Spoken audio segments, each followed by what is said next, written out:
Now next I want to add a new track here. So I've got a plus sign here. See that? And there I put my cursor there. We get our little help button there. It tells us that's a new track. Let's go to here again and we'll hit it again. And new tracks, right? I can go hit a track. I can select new tracks as well. Like the box comes up here, I can select more than one, all right? I just want one track, so I want a soft instrument, all right? So let's cancel this out. I'm gonna go right here so you can see me do it from right here. And you know we have confidence in that. I'll go right here. I want one new track. I want to have an output, 1 and 2, that goes to my stereo output. And we're gonna go create. And I have a brand new track.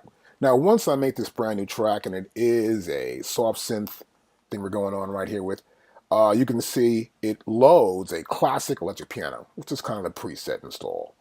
So here I may want to maneuver to some other sound, right? So I can my back button here and go back further and further, right, and figure out what I'm going to do, or it says vintage keys, right? So I hit that vintage keys, and now I'm in something else here, right? You can see this here, a different category. I have synths here. I select synths, and I got synth leads. I'm going to go to synth leads. Oh, let's go backwards one. Let's go back one. I want to go to synth leads, not pads. And that's how you maneuver around. See that? So now I'm in synth leads, right? I'm not going to look for my leads here I like or don't like. And I might pick this analog sound. Yeah, I want to go with this analog 70s sound. It's like this old lead sound, right? Now to hear it back, I could have my MIDI keyboard out. But for those of you who don't even have a MIDI keyboard and you're just working on your laptop, you know, you're sitting around doing stuff, it's pretty simple. You can go right here to Window, and we're going to look at, as we saw before, we want to use the Show Musical Typing right here. And here I can do it. There you go. I got some sounds there, right? It's pretty cool. And I can change the octave of the sounds too. I got A, S, D, F, G. So up an octave.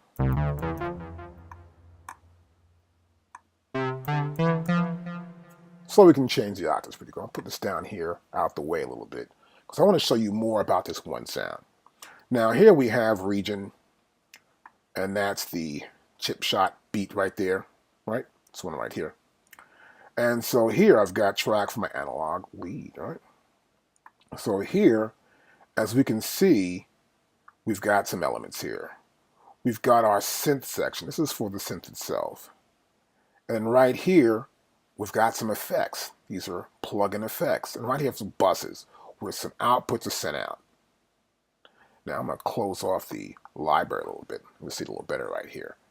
And so I have my sound here. I can always click here too again, and we can see more information. I can go to next channel stripping, previous channel strip settings. So we can change our settings. And we can reset our channel strip too as well.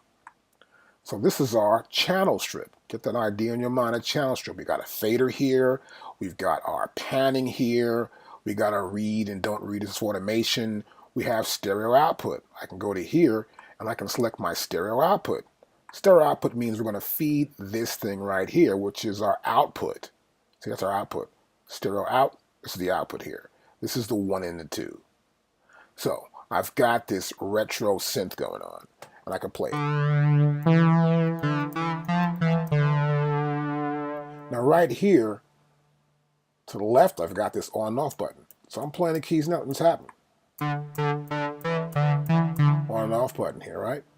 And then here, inside of it right here, I click that, and what comes up is this nice box here for my factory default for the 70s analog lead.